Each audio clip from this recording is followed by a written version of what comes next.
everyone, Aurora with Supercharged Science, homeschool science resources for K through 12. And today's video, we're going to talk about how to teach science to your homeschool kids. Now, teaching science, if you find that after you've listened to this, you're like, wow, I really need more help, just go to www.superchargedscience.com. There is complete resources and downloads and guidebooks for you guys. You can check that out as well.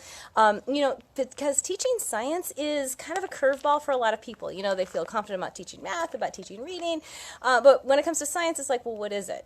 If I just get the textbook and hand it to my kid and they read it, do the exercises, is that science? And the answer is actually no. So grab a pencil, grab a piece of paper, and let me outline the basic steps that you will need when you are teaching your kids science. Now, again, if you find after you listen to this, you're like, wow, I need a little bit more help than that, no problem. Just go to www.superchargedscience.com and you'll find a couple of orange buttons and you just click the grade level, and that is an outline. It's not an exhaustive list, but it's an outline to get you started, get you unstuck so you can get rolling on how to teach science. Okay. So how do you deliver to your kids in a way that is realistic, the way real scientists are in the real field? How do you do that? So basically, science, it's more than a classroom. It's really hard to define, and it's not about what you know, but kind of how you face what you don't know. Science is a process of thinking, and it's a process of getting answers. So it's about being curious about your world, looking around, and figuring out how to answer your own questions through experimentation. And so that's what you want to teach your kids. You might be thinking, well, how do I do that? I can barely even think about what to get on the table for dinner, and you want me to do what? I was an art major, an English major, or even a biology major, but that's different than teaching science. And in fact, that's one of the reasons I love to teach science so much. I didn't care so much about what I was learning, just I loved to teach it. And so teaching has always been my focus, much more than the subject. But science is super cool and I love it. So how do you do that? Okay, so science is what happens when you ask questions and you get answers, you make sense of it, and it's like, that's science. Now how do you do that? Simple steps. You ready? Okay, so there's a way to ask questions, and if you're thinking, oh, I know this scientific method, and you're right, the scientific method is one way to do it, but it's not the most popular. It's not even how most scientists work in their field. And to be honest, scientific method is used by academia, so people in academic professions, instructors, and it's used in the high levels of research. So you will see that there. But there are many other methods of doing this, and just teaching your kids the scientific method really limits them. And unless they're going to be PhDs working in molecular biology, probably going to use a different method. So there's lots of them out there. Okay, so how do you teach science? You ready? Okay, step number one, basically there are 3 questions that you want to ask when you're doing science. So for example, suppose you're outside and you see this bug, or you see let's use a bug because that's easier. You see a bug and you have no idea what it is. There are 3 questions that you want to ask. The first is, what is it? Right? So you look at it, and so you start to describe it. So you can grab a journal, you can just talk to your kids, and he says, well, it's pink with purple dots, and it's got, 167 legs, or whatever. And it's got antennas, it's got weight. So you're describing the characteristics. You could do this for rocks, you could do this for trees, you could do this for anything out there. If you see an engine, it's like, what is it? Oh, it's a thing that makes the car go, right? You put gas in it, it goes. Okay, so we talk about more. We can start to see cylinders, we can see connector rods, we can see all kinds of stuff, right? We see the valve lifters and stuff going. So you start to describe the what, and so that's step number 1. So it's real simple. You just say, what is it? Okay, and so honestly, the 3 questions I'm about to give you, most areas of science don't have answers to these 3 questions.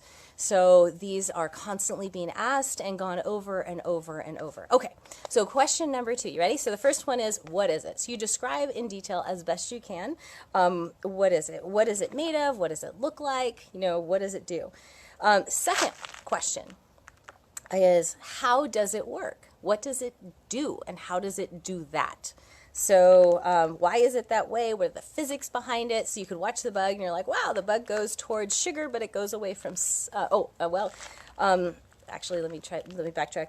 So how does it work? So if we're thinking about the engine, this is where you start to describe maybe the fuel flow as it goes through the engine. If you're looking at a bug, you can start to describe how does it, well, it uses its wings to fly, it uses the legs to climb, and actually the reason that it can climb up walls and onto the ceiling and I can't do that is because these things are on its feet, and then you get out the little the handheld magnifier and you start looking at that.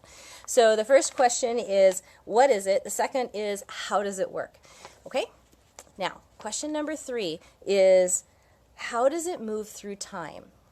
Okay, how did it start? How did it develop? And when does it end? So are there laws of physics that do, see, I've got my notes here. You can actually download this sheet. What are the laws of physics that determine how things unfold? So a caterpillar looks very different from a butterfly, right? Larvae look very different from the thing at the end. Like a seed looks very different from a plant at full bloom. So how does the thing move through time? So that is the third question, and that is what, this is actually the one that most scientists don't even know how to answer. And so that's where a lot of their studies come from. So you have your 3 questions, super simple to ask, super simple to start the investigative process. That's the whole purpose behind the questions. The point of the questions isn't just to get it done. The point of these questions is to hone your observational skills and to teach your kids the kinds of questions they should be asking themselves, and that will instill even more and more curiosity as they go along. Does that make sense? So it's super simple to teach science, super easy, as long as you're doing it with the right goal in mind. So the goal of science isn't to memorize some facts so you get in, an A on your AP Chem, or your a score of 5 on your AP Chem exam.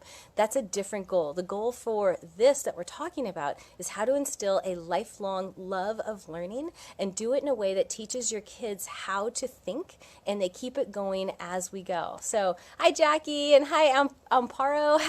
How are you? Some people just chimed in. So if you have specific questions, you can ask that now. If you find like, wow, that's awesome, but I need more help, how do I do this? Go to my website, www.superchargedscience.com, download the guidebooks that are on there, and be part of our science family. I'm going to be doing some chemistry experimentation, a free chemistry class, I think in 2 weeks. So and those are only advertised to our family members that are on our email list. So if you're not on our email list, get on it, because we're going to be doing that. We actually have, I think, 5 new teleclasses I've never done before. One in cell biology, one in thermodynamics, weather and atmospheres. We have magnetism coming out. And there's one more in astronomy. So we have 5 new teleclasses we're going to be doing this year. They're free, as long as it's just for our family members that are part of our list. And so you can go ahead and sign up there. And remember, like I think Mark Twain is the one who said, it ain't what you know that gets you into trouble. It's what you know for sure that just ain't so. So I love that, because that's really what science is about. Turning science on its ear and having people ask more questions is really what it's all about. In fact, the cell biology class, I'm actually teaching, co-teaching with a friend of mine from 7th grade. Now, this guy, he's going to win a Nobel Prize. I know he is, and I can't wait for you to meet him. What he is doing in research now in cellular biology is just mind-blowing. And he's going to share with you a lot of what his science and his research, and he loves teaching kids. And so you're going to get to meet him as well. And so that will be, I don't know when that's going to be, but we're still figuring out the rest of the class. And so he's going to come on and answer questions as well. He actually taught me how you can use a jellyfish as a laser.